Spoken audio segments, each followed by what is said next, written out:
explosion in the harbor this evening may not have been an accident. We have learned that evidence of a fierce gun battle has been found by police investigators.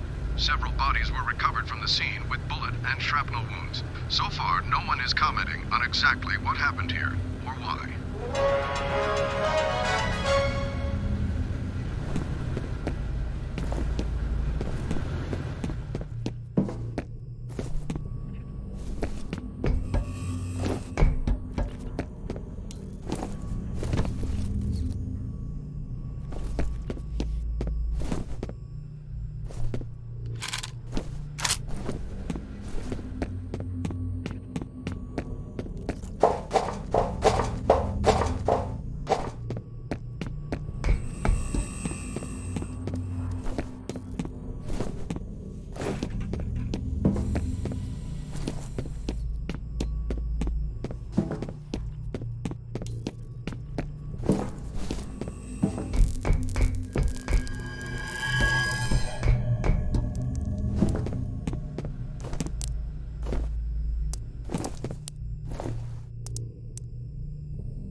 Hi, Bill. It's Ian Hives.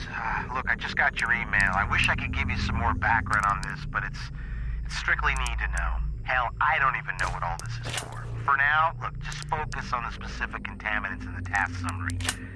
Maybe I can fill you in a little more once we've completed the survey. End of messages.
Hold, what origin?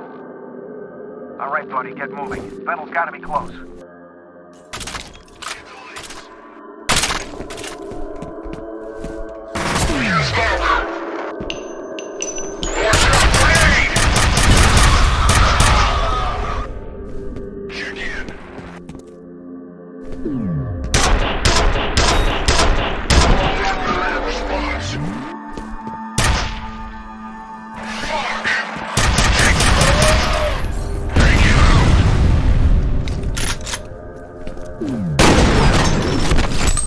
Lost